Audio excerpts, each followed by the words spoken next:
وَأَمَّا الَّذِينَ سُعِدُوا فَفِي الْجَنَّةِ خَالِدِينَ فِيهَا مَا دَامَتِ السَّمَاوَاتُ وَالْأَرْضُ إِلَّا مَا شَاءَ رَبُّكَ عَطَاءً غَيْرَ مَجْذُوذٍ.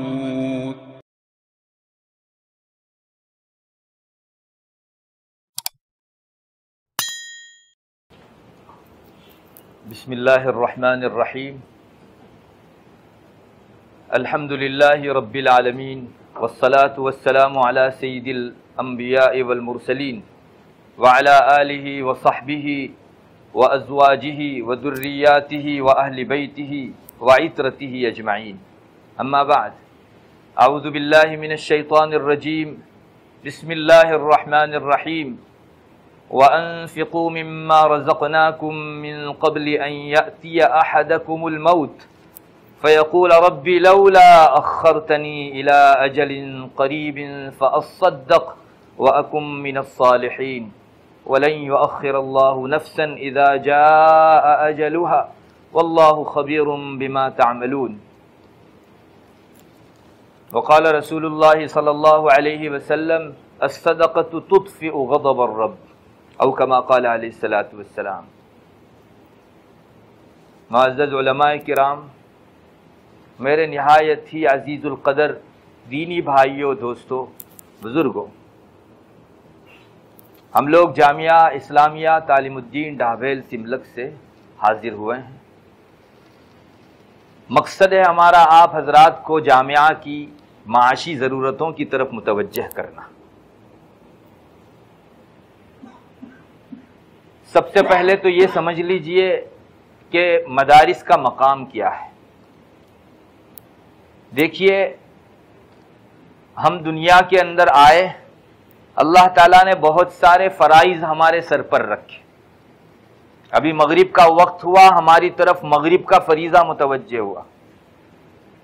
ابھی عشاء کا وقت ہوگا، عشاء فرض ہوگی. ہم نے مغرب پڑھ لی، ہمارے سر سے فریضہ مغرب اتر گیا. اب عشاء پڑھیں گے، عشاء کا فریضہ اتر جائے گا. 5 نمازیں فرض ہر مسلمان جانتا ہے. ابھی اگلے دنوں ایک ہفتے کے بعد رمضان شروع ہو رہا ہے. رمضان کے روزے ہر مسلمان کے اوپر فرض ہے. جن لوگوں کو اللہ نے مال دے رکھا ہے ان پر زکوٰۃ فرض ہے. اللہ کے گھر تک پہنچنے کی استطاعت و طاقت جن لوگوں کے پاس ہے ان پر حج زندگی میں ایک مرتبہ فرض ہے. ان فرائض کو تو ہم جانتے ہیں.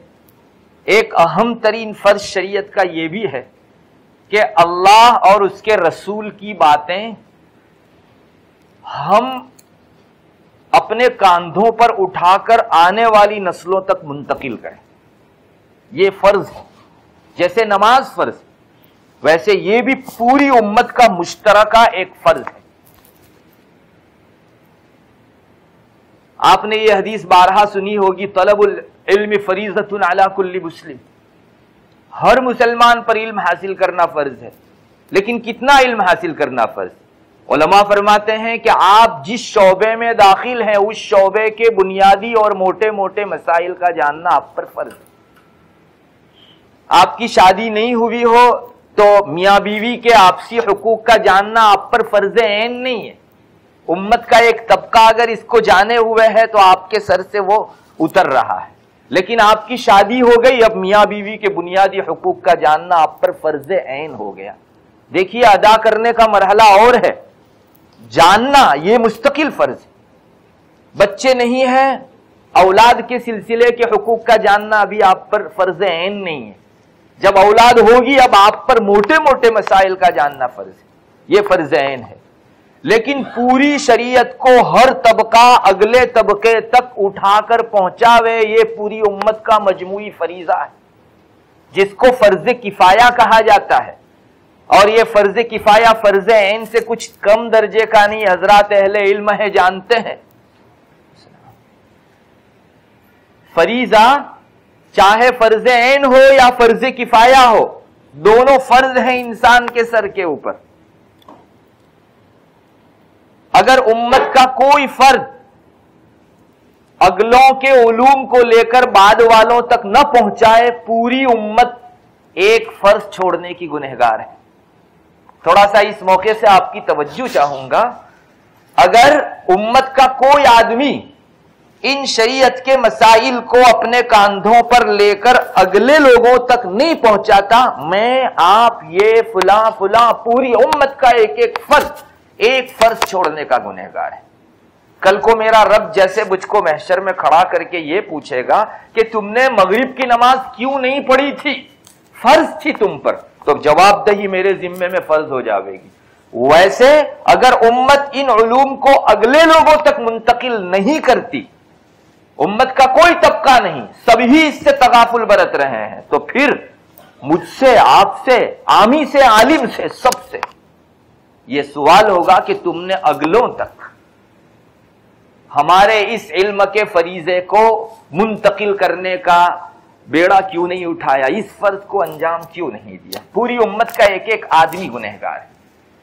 اب ہم میں سے ہر آدمی اپنی حالت علم کو جانتا ہے، ہم بہت سی مرتبہ ہمارے نجی اور ذاتی متعلق مسائل سے واقف نہیں۔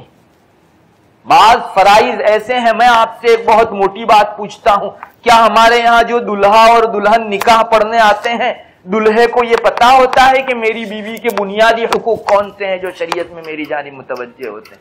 کتنے دلہے جانتے ہیں اور کتنی دلہنوں کو واقفیت ہے؟ اپنے ذاتی مسائل میں ہم لوگ بہت ناواقف ہیں، تو پھر یہ فرض کفایہ کے درجے کا علم جو پوری شریعت ہے، اس سے ہم کو بھلا کہاں واقفیت ہوگی؟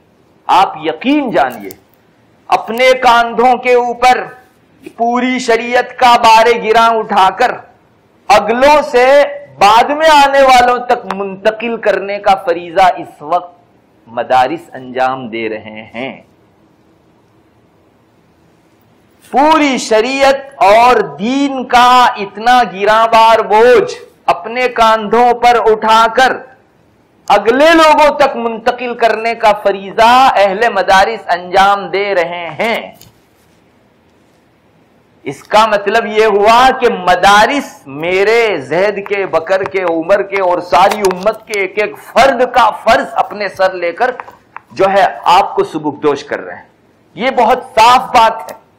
شرعی نقطۂ نظر سے اہل مدارس اگر ان مسائل کو منتقل نہ کرتے تو کون سا طبقہ ہے مجھے بتائیے آپ جو علوم منتقل کرے؟ اگر نہیں ہو رہا ہے، اہل مدارس کو بیچ میں سے ہٹا لیجئے، امت کا ایک فرض اگر نہیں یہ فریضہ ادا ہو رہا ہے تو ایک فرض کا تارک ہے۔ مدارس کی اہمیت یہ ہے کہ یہ حضرات پوری امت کے ایک آدمی کے سر کا فرض اپنے کاندھوں پر لے کر اگلوں تک منتقل کر رہے ہیں۔ اس لیے مدارس کی اہمیت دوبالا ہو جاتی ہے۔ اب ایک اور چیز آپ کو بتاؤں، وہ یہ ہے کہ اللہ تعالیٰ نے میرے گھر کا خرچہ آپ پر نہیں ڈالا، میرے گھر کے خرچے کا ذمہ دار میں، اور یہ ایک مستقل اللہ کی طرف سے فریضہ ہے۔ میں اگر اپنے بیوی بچوں کے خرچوں کے سلسلے میں کوتاہی کروں، اللہ کے رسول صلی اللہ علیہ وسلم کے ارشاد میں موجود ہے، جس کا خلاصہ میں آپ کو سناؤں، کہہ سکتا ہوں کل کو اللہ محشر میں کھڑا کر کے جیسے مجھے پوچھے گا کہ تم نے مغرب کیوں نہیں پڑھی تھی، ویسے میرے بیوی بچوں کے خرچوں کو ضائع کرنے کے سلسلے میں بھی فرض کے درجے کا سوال مجھ سے ہونا۔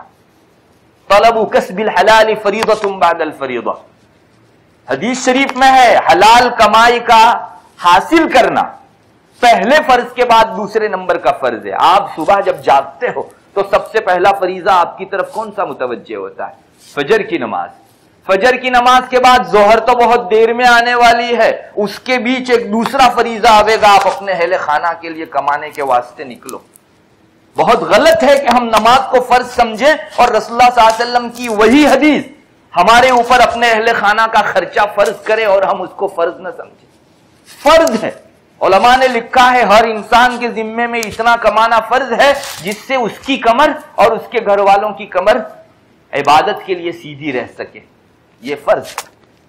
تو میرے گھر کا خرچہ، میرے بیوی بچوں کا خرچہ اللہ نے مجھ پر ڈالا، آپ میں سے کسی پر نہیں ڈالا۔ مولانا کے اہل خانہ کا خرچہ مجھ پر نہیں ڈالا، آپ میں سے کسی پر نہیں ڈالا، ان پر ڈالا۔ اور ہر آدمی کو دیکھ لو، ہر ایک کا خرچہ اللہ تعالیٰ نے اسی گھر کے ذمہ دار فرد پر ڈالا. لیکن اپنے گھر کا خرچہ اللہ کر سکتا تھا. خزینوں کا مالک ہے وہ، مستقل سیپریٹ خزینے اپنے دین کے ان جو ہے اداروں کو چلانے کے لیے، مساجد کو چلانے کے لیے مختص کر دیتا، مگر نہیں. اللہ تعالیٰ نے اپنے گھر کے چلانے کا خرچہ ہم سب کے اوپر مشترکہ ڈالا. اللہ مستغنی ہے، بے نیاز ہے، وہ دیتا ہے پیسے، لیتا نہیں. مگر اس کے باوجود بھی اس نے اپنے اداروں، مسجد اور جتنے بھی دینی شعبے چل رہے ہیں، جو فرائض انجام دے رہے ہیں، ان سب کا خرچہ امت پر ڈالا. اب آپ اس سے اہمیت سمجھیں. اوپر والی بات کہ اہل مدارس ایک فرض کو منتقل کر کے پوری امت کے ایک ایک آدمی پر احسان کر رہے ہیں، بلا کسی مبالغے کے. اگر میں آپ کہوں، آپ سمجھیے تو صحیح، اللہ کے سامنے آپ کو ایک فریضے کے جواب دہی سے سبکدوش اگر کیا جا رہا ہے تو یہ احسان نہیں تو اور کیا. دوسری بات کو ملا لیجئے، اللہ نے ہم سب کے اوپر مدارس کا خرچ فرض قرار دیا. اگر ان مدارس پر پیسہ نہیں پہنچے گا تو اللہ کے ایک گھر کا سوتا سوکھے گا، اور سوتے کے سوکھنے کے ساتھ جو ایک فریضہ انجام دیا جاتا تھا اس میں کوتاہی ہوگی، اور مدارس لا محالہ اگلے لوگوں تک یہ فریضہ علم کے منتقل کرنے کا انجام نہیں دے سکیں گے. ہر گاڑی کو پیٹرول چاہیے، انسان کو اپنے وجود اور بقا کے لیے خوراک چاہیے ہے، تو مدارس بلا مال کے کیسے چلیں گے؟ اس لیے ان دونوں چیزوں کو جوڑنے سے ایک بات سامنے آتی ہے کہ مدارس کے معاشی نظام کی کفالت، اس کے پیسوں کا انتظام کرنا، یہ صرف مول صاحب کا کام نہیں ہے. چونکہ مدارس آپ کے ترجمان ہیں، آپ کی طرف سے فرض ادا کرنے والے ہیں، اس لیے ہم میں سے ہر آدمی کا فرض ہے کہ ہم مدارس کا یہ سلسلہ جاری رکھیں تاکہ ہمارے سر سے ایک فرض کے اتارنے کے لیے کیپیبل ہوتے رہیں. اللہ نہ کرے جس دن یہ سوتا سکھے گا اس دن صرف اہل مدارس کے 4 استاد اور 10 طلبہ اللہ کے یہاں فرض کے تارک نہیں ہوں گے، پوری امت کا ایک ایک فرض، ایک فریضے کا تارک ہوگا. ایک تیسری بات میں آپ سے کہوں، دنیا کا حال تو یہ ہے کہ دنیا میں آپ پر 2 قسم کے ٹیکس لگتے ہیں، 2 قسم کے فرض دنیاوی متوجہ ہوتے ہیں. تو آپ ایک ٹیکس کو دوسرے ٹیکس میں ضم کر کے نہیں دے سکتے. آپ نے کہا کہ مثلا آپ کی طرف ₹1,00,000 متوجہ ہوا، ٹیکس لگا آپ پر، ایک دوسرا ٹیکس 50,000 کا لگا، تو آپ نہیں کہیں گے کہ اسی لاکھ کے اندر وہ 50,000 بھی شامل کر لو، لاکھ دے دیا نا، 50,000 اسی میں آ گئے، چلا لو اس کو. 2 ٹیکس 2 مرتبہ بھرو، لاکھ الگ بھرو، 50 الگ بھرو.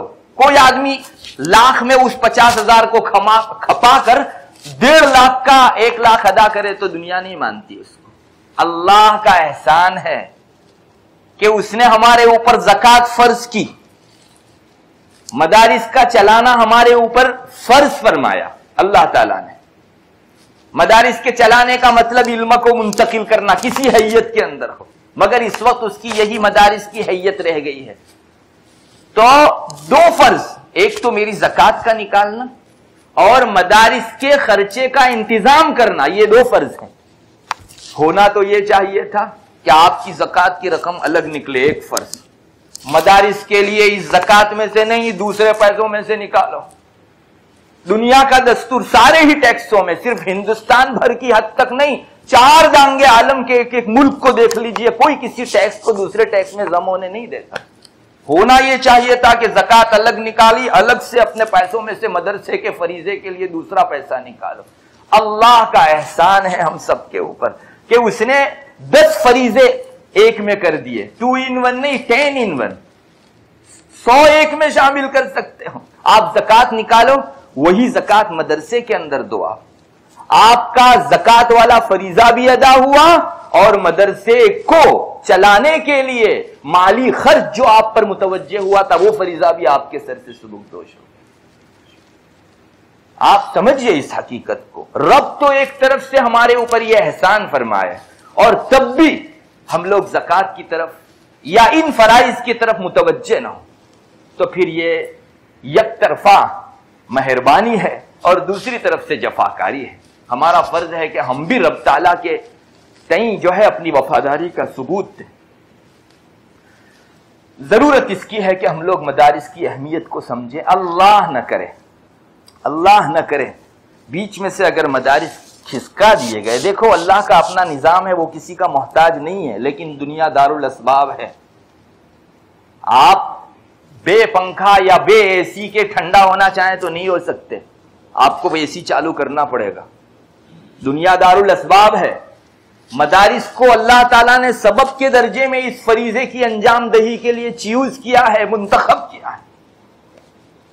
تھوڑی دیر کے لیے مدارس کا یہ فریضہ اگر مختل ہو جائے، نہیں پہنچا سکے یہ مدارس اگلوں تک، پوری امت ایک بہت بڑے خسارے کے اندر آن دا اسپاٹ گر سکتی۔ ضرورت ہے کہ ہم لوگ مدارس کی ان ضرورتوں کو سمجھیں۔ مہنگائی اگر کسی متمول مالدار آدمی کو اثر کر سکتی ہے تو اتنے سارے بچے جس جگہ اللہ کے خاطر جمع ہو کر خوراک لیتے ہیں، پوشاک ان کو ضرورت رہتی ہے، رہائش کی ضرورت رہتی ہے، کیا یہ شعبے مال کے محتاج نہیں ہیں؟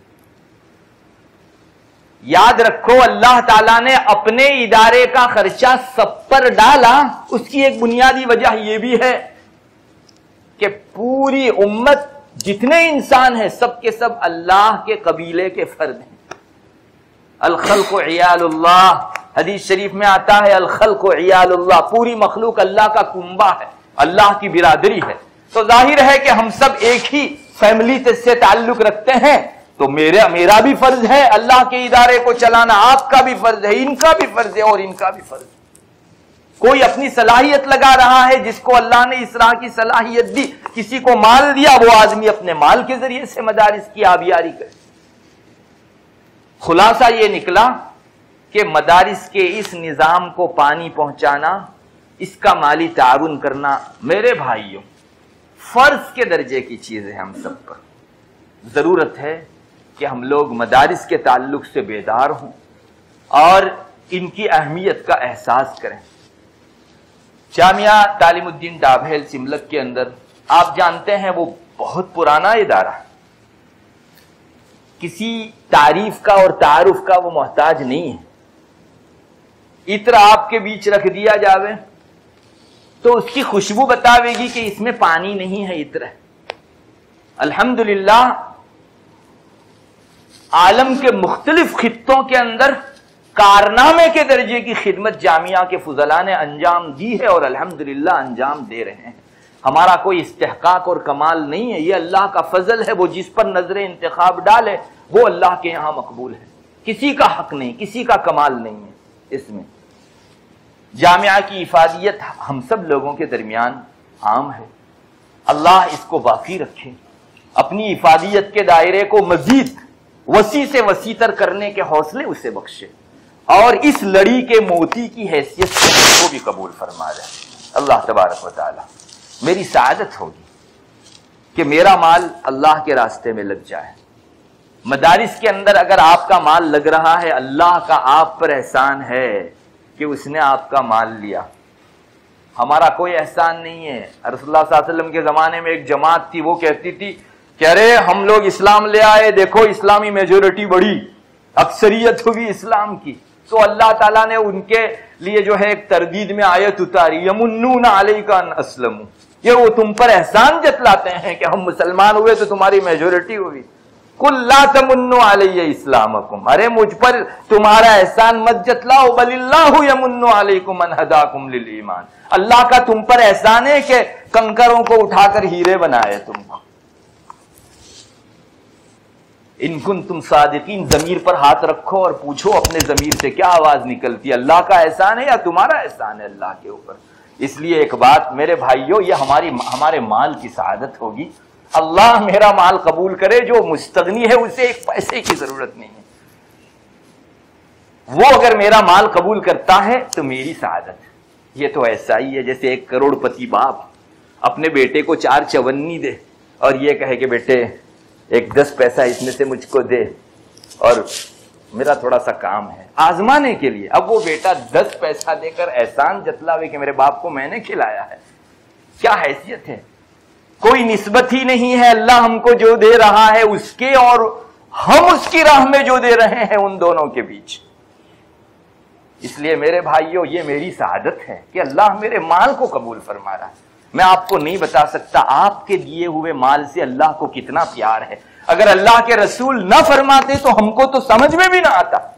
مومن اللہ کی راہ میں ایک کھجور خرچ کرتا ہے میرے بھائی, ایک کھجور خرچ کرتا ہے. اللہ کو اس کی راہ میں دی ہوئی اس کھجور سے اتنی محبت ہے. حدیث شریف میں آیا ہے کہ اللہ اس کی پرورش کرتا ہے. آپ کے یہاں بچہ پیدا ہوتا ہے, آپ پرورش کرتے ہیں, کھلاتے ہیں, پلاتے ہیں, اور کل کا ایک چھوٹا سا بچہ 6 فٹ کا بڑا آدمی ہو جاتا ہے. اللہ آپ کی اس دی ہوئی اتنی کھجور کو کتنا مقام دے گا آپ جانتے ہیں. حدیث شریف میں آیا ہے میری راہ میں میرے بندے نے جو ہے ایک کھجور دی ہے, اللہ اس کو بڑا کرے گا, اور کل یہی بندہ جب قیامت کے دن اللہ کے حضور کھڑا ہوگا احد پہاڑ کے برابر اس کھجور کا وزن ہوگا. یہ اللہ کا پیار ہے ہمارے ساتھ. حالانکہ ہم نے دے کر اپنا فریضہ سر سے اتارا ہے, کسی انعام کے ہم مستحق نہیں, مگر اپنی راہ کی نسبت میں اس کو بہت پیار. ایک کھجور ایک احد پہاڑ کے برابر اگر ہو جائے اور آپ کے نیکی کے پلڑے کے اندر اگر وہ رہے, آپ اندازہ کر لیجئے میرے بھائیوں, کم دیں زیادہ دیں, ہر حال کے اندر اللہ تبارک و تعالی ہمارے اس مال کو قبول فرمائے گا انشاءاللہ. خلوص چاہیے, ریاکاری نہ چاہیے. جن چیزوں سے بچانے کا شریعت نے حکم کیا ہے ان چیزوں کا احساس چاہیے. بس اللہ تبارک و تعالی ہاتھوں ہاتھ اٹھانے والے ہیں ان چیزوں کو. ضرورت اس بات کی ہے کہ ہم لوگ جامعہ کی ان ضرورتوں کو سمجھیں. جامعہ کے مختلف خرچے ہیں, کنسٹرکشن کا اس کا مستقل خرچے, رہائش کا انتظام بھی کوئی کم مالیت نہیں چاہتا. سال میں خوراکی پوشاکی وغیرہ کے جو خرچے ہیں وہ بھی کم نہیں ہیں. آج آدمی اگر 12 افراد کی اپنی فیملی کا خرچہ کرتے کرتے ہانپ جاتا ہے تو 1000 کے قریب بچوں کی جہاں تعداد ہو اور 3 ٹائم کا انہیں کھلانا ہو, یہ کوئی کم درجہ اپنے سر کے اوپر مدرسہ رسک نہیں لے رہا ہے. بہت بڑا رسک ہے, اور ماشاءاللہ وہ کوئی پورا نہیں کرتا, آپ حضرات کے مال سے پورا ہوتا ہے. اور آپ حضرات اپنے دل میں یہ احساس رکھیں کہ ہمارا احسان نہیں, یہ رب کا احسان ہے. اللہ یہ سلسلہ جاری رکھے, میرا مال اللہ قبول کرتا رہے اور وہ مجھ پر احسان کرتا رہے قبول کرتے کرتے. میرے بھائیوں, مدرسے میں مختلف ضروریات ہیں. بنیادی ایک ضرورت تیل کی ہے, جیسا کہ ابھی جو ہے استاد نے مجھے بتایا. کھانے کے لیے جو تیل استعمال ہوتا ہے وہ ایک بڑی کوانٹٹی کے اندر سال بھر میں مدرسے کو چاہیے ہے, اور اس کی کھپت بھی بہت زیادہ ہے, اور اس کے پیچھے لگنے والا مال بھی بہت زیادہ ہے. تو آپ حضرات میں سے جن کو اللہ تعالیٰ نے مال دیا ہے انہیں توفیق ملے وہ اس راہ کے اندر بھی خرچ کر سکتے ہیں. چاول دال وغیرہ کی جو ضرورتیں ہیں ان میں بھی اللہ تعالیٰ آپ کو توفیق دے, آپ اپنا مال خرچ کر سکتے ہیں. اور دوسرے مختلف شعبے میں تو آپ کو کہوں گا کہ اگر آپ کے پاس مال ہے, جیسے کہ ابھی مولانا نے بتایا, مجھے بہت اچھی لگی مال اور بات ان کی. بات یہ ہے کہ انسان اپنے ذہن سے طے کرتا ہے کہ میں کہاں پیسہ ڈالوں, حالانکہ آپ اس میں بھی شریعت کے پابند ہیں, شریعت کے پابند ہیں. اگر آپ ضرورت کے موقع سے 2 پیسہ دیں, وہ بے ضرورت 10,000 روپے خرچ کرنے کے مقابلے میں زیادہ ثواب رکھنے والی چیز.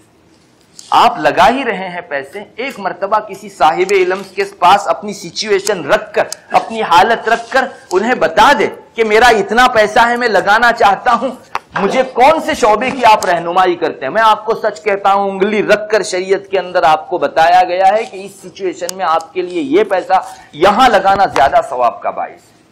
کاش امت پوچھنے کا مزاج رکھے, اور کسی اور سے نہیں, اپنے قرآن و حدیث سے پوچھیے جس کے ترجمان حضرات اہل علم ہیں. میں آپ کو سچ کہتا ہوں مختصر سے پیسے بہت ثواب لانے والے ہوں گے. تو ایک درخواست یہ بھی ہے کہ اہل مدارس سے آپ حضرات جو ہیں خود مل کر ان کی ضرورتیں معلوم کریں. آپ کی بساط جتنی ہے اپنی بساط کے مطابق اس میں خرچ کریں، اور جو زیادہ ثواب کا شعبہ ہے اس کے اندر آپ لگائیں. ایک اور بات آپ کو کہوں گا، مدارس سب ہیں ماشاءاللہ، اور سب کی ضرورتیں ہیں، معاشی ضرورت کس کو نہیں. آپ چھوٹے دیگر مدارس میں، غیر معروف مدارس میں بھی اپنا مال خرچ کریں، انہیں بھی جاری رکھنے کی ضرورت ہے. لیکن بڑے اداروں کی اہمیت اس معنی کر بڑھ جاتی ہے کہ بعض مرتبہ یہاں لگایا ہوا پیسہ، چونکہ اس کا دائرہ افادیت بہت ہے، اس کا کاریہ ورتوڑ بہت ہے، تو یہاں لگائے ہوئے 2 روپیے آپ دوسری جگہوں کے اوپر 200 لگاتے ہیں، اس کے مقابل میں زیادہ نافعیت رکھتے ہیں. تو اس کا بھی جو ہے آپ لحاظ رکھیں. سارے مدارس ہی میں آپ لگائیے، سب کو روح پہنچانا ضروری ہے، مگر بڑے مدارس کی اپنی اہمیت ہے. دنیا کے سارے ہی شعبوں میں ایسا ہے. آپ دیکھتے ہیں ایک کمپنی کے اندر آپ انویسٹ کر رہے ہیں، اس کا دائرہ افادیت اتنا ہے، اگر اتنا ہی پیسہ آپ کسی اور بڑی میں استعمال کرتے ہیں تو اس کا اپنا دائرہ افادیت ہے. اس معنی کر بھی آپ اس طرف متوجہ ہوئیے. بس یہ تو ہم نے اپنی ضرورتیں رکھی. ماشاءاللہ آپ حضرات میں سے بہت سے لوگ تجارت پیشہ لوگ ہیں. میرے دل میں یہ داعیہ پیدا ہوا کہ میں آپ سے لوں تو آپ کو کچھ دوں بھی. تقریباً 15 سال سے اسلامک مارکیٹنگ کے اسباق پڑھانے کا مجھے اتفاق ہوا. کچھ ناقص تجربے میرے ہیں. آپ حضرات تجارت پیشہ ہیں. اللہ کے رسول صلی اللہ علیہ وسلم کے بتائے ہوئے کچھ اصول میں آپ کے گوش گزار بہت مختصر کرنا چاہتا ہوں، انشاءاللہ آپ کو نفع بخش ہوگا. سب سے پہلی چیز تو یہ ہے، مختصر سی اس عمر کے اندر میں نے جو سمجھا ہے وہ یہ ہے کہ آپ اپنی تجارت کے لیے اگر انٹرسٹ سے بچ سکتے ہیں، ایسے بچیے جیسے انگارے سے بچتے ہیں. لوگوں کی پیڑھیوں کی تجارتیں ایک گھڑی کے اندر خاکستر ہوتی ہوئی دکھائی دی ہے انٹرسٹ کے انوولیشن کی بنیاد پر. انٹرسٹ انوالو ہوا، اندر داخل ہوا، پیڑھیوں کی سچ یہ میں آپ کو کہتا ہوں، آپ کو مال بڑھتا نظر آئے لیکن معالن دیکھ لیجئے، نتیجتاً دیکھ لیجئے یہ پیسہ گھٹ رہا ہے. قلت کی طرف آپ ترقی کر رہے ہیں، کمی کی طرف آپ آگے بڑھ رہے ہیں، یہ مال ختم ہو جائے گا. ایک تجربے کی چیز آپ کو بتاؤں، اللہ کو بہت ناپسند. تھوڑی دیر رک کر میں یہاں آپ کو ایک بات یہ بھی بتاتا چلوں کہ اب میں چونکہ دارالافتاء سے بھی تعلق رکھتا ہوں، وہاں سوالات آتے ہیں. سوال کرنے والے لوگ اپنی سچویشن اتنی تنگ کر کے بتاتے ہیں کہ اگر یہ پیسہ نہیں لے گا تو مر جاوے گا، لون نہیں لے گا سودی تو مر جاوے گا. ایسی سچویشن میں سوال تیار کرتے ہیں. میرے بھائیوں ٹھیک ہے، آپ کی سچویشن ہے یا نہیں، مفتی آپ کے گھر دیکھنے نہیں آوے گا، وہ کہے گا کہ واقعی آپ مضطر ہیں تو چلو وقتی طور پر ضرورت کے بقدر لون لے لو. لیکن ایک بات یاد رکھو، یہ انگارہ ہے. کبھی کبھی انسان کی 2 حالتیں ہو جاتی، ایک کم درجے کا نقصان اور ایک بڑے درجے کا نقصان.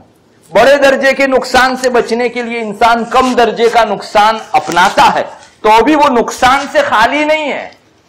اگر آپ کے ہاتھ میں جلن بہت ہو رہی ہے اندر کی کسی بیماری کی وجہ سے، کسی نے مشورہ دیا کہ تھوڑی دیر انگارہ پکڑ لو، سن ہو جاوے گا، سن ہو جاوے گا، آپ پکڑ لیں گے، 1 گھنٹے تک آپ کا یہ درونی درد ختم ہو گیا. لیکن کوئی کہہ سکتا ہے کہ اس آدمی کی اس سچویشن کی وجہ سے انگارہ اس کو نہیں جلاوے گا. ارے 2 مصیبتوں میں سے ایک ہلکی مصیبت اس نے لی ہے. ابھی ہمارے یہاں پچھلے دنوں ایک خاتون کو کینسر ہو گیا، بالکل آخری سٹیپ پر تھا اس کا کینسر. ڈاکٹروں نے کہا کہ ایک وقت میں 5 پیناڈول لو. اب آپ سمجھ سکتے ہیں 5 پیناڈول بیک وقت سیدھے انسان کی کڈنی کے ساتھ کھیلنا ہے، اعضائے رئیسیہ کے ساتھ یہ کھلواڑ ہے. مگر دینی پڑی اس کو، اس لیے کہ اسے معلوم ہے کہ کینسر کی حالت میں جو شدید درد ہے اس کے مقابل کے اندر یہ نقصان ہلکا ہے. تو کیا کوئی کہہ سکتا ہے کہ 5 پیناڈول اس کے لیے جو ہے اجازت ہے؟ وقتی طور پر اگر کسی چیز کی اجازت ہو گئی اس کو مستقل اجازت نہ سمجھیے، یہ نقصان اسے بھی کرے گی اسے بھی کرے گی. اس لیے جہاں کہیں ہمارے لیے گنجائش ہے کہ آپ اس جگہ سودی لون لے سکتے ہیں مضطر حالت کے اندر، وہاں بھی میں تو آپ کو کہوں گا کہ آپ نہ لیں اور نہ جلائیں اللہ کے واسطے. اس کے اپنے نقصانات ہیں. عام آدمی لے اسے بھی جلاوے گا، اور اضطرار کی حالت میں کوئی آدمی لے وہ بھی اثر سے خالی نہیں.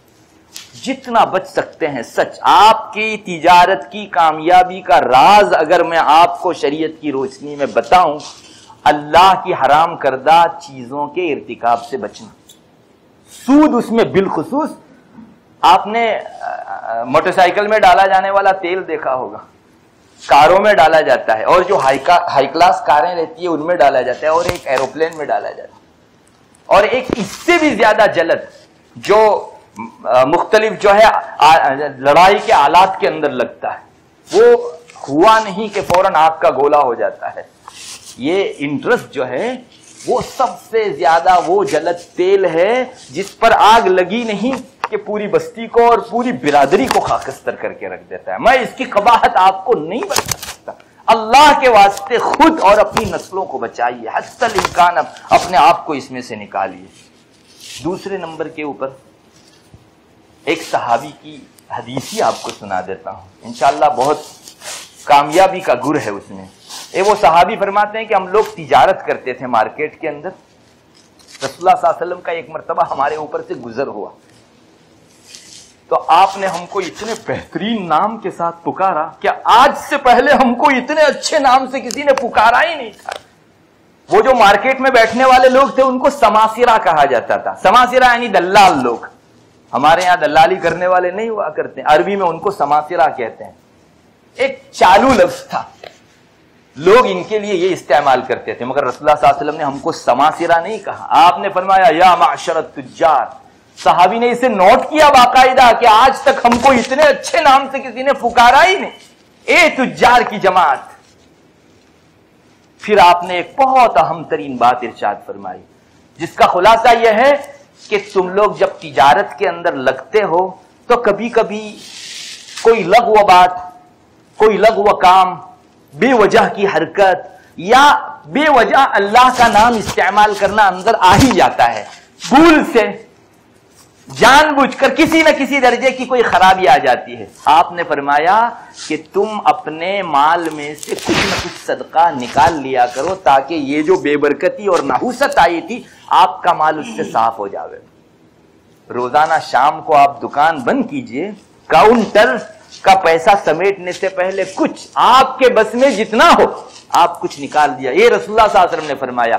اس مال کے اوپر بے برکتی کا کوئی نشان نہیں لگتا، یہ تو رسول دیکھ سکتا ہے کہ اس میں بے برکتی آئی. اگر اتنا صدقہ کر دیں گے آپ کچھ نہ کچھ تو انشاءاللہ یہ داغ دھل جائیں گے. اب یہ جہاں انویسٹ ہوگا نا خالص برکتیں ہی آ گئی، داغ ہے ہی نہیں اس جگہ. ہر روز اتنا کر لیجئے. یہ حدیث شریف کے اندر اپنے مال کو بابرکت بنانے کا گر ہے. ایک اور چیز رسول اکرم صلی اللہ علیہ وسلم کی حدیث شریف میں یہ بھی آئی ہے، بہت پتے کی آپ کی نگاہیں تو ایسی تھی کہ جس شعبے میں پڑتی تھی وہاں کے نتیجے لے کر نکلتی تھی. ایک حدیث شریف کا خلاصہ یہ ہے کہ اللہ تعالیٰ نے آپ کے لیے کسی خاص راستے کے اندر، کسی خاص تجارت کے شعبے کے اندر آپ کو برکت دے رکھی ہو تو ہرگز اسے بدل کر دوسرا شعبہ اختیار مت کرو. یہ آپ نے فرمایا. کبھی کبھی کیا ہوتا ہے، ایک آدمی ایک خاص شعبے میں چل رہا ہوتا ہے تو دوسروں کو دیکھ کر اس کی رال ٹپکتی ہے کہ ارے اتنا پیسہ اتنے وقت کے اندر اگر میں وہاں انویسٹ کرتا ہوں تو اتنا سارا پیسہ ہو جاوے گا میرے لیے جتنا وہ کماتا ہے. اللہ کے رسول صلی اللہ علیہ وسلم فرماتے ہیں اللہ ایک راستے میں اگر آپ کو برکت دے رہا ہو تو بدلیے مت ٹریک، اسی ٹریک پر رہیے. محدثین تو لکھتے ہیں کہ یہ صرف تاجر کے لیے نہیں ہے، زندگی کے ہر شعبے کے اندر انسان کو وہی کرنا چاہیے. ایک اچھے ٹریک پر آپ سکون سے جا رہے ہیں، مت بدلیے دوسرے آدمی کی زیادہ سکون کو دیکھ کر. اس میں اللہ نے آپ کے لیے سکون رکھا ہے، اس میں اس کے لیے رکھا ہے. ہاں آپ اس کو جاری رکھتے ہوئے اگر اس کو جو ہے یہ کرنا چاہیں کر، یہ چھوڑیے مت. یہ حدیث شریف کے اندر جو ہے اللہ کے رسول صلی اللہ علیہ وسلم نے ہمارے سامنے بہترین تعلیم رکھی. تو ضرورت اس کی ہے کہ ہم ان سب چیزوں کو پہچانیں.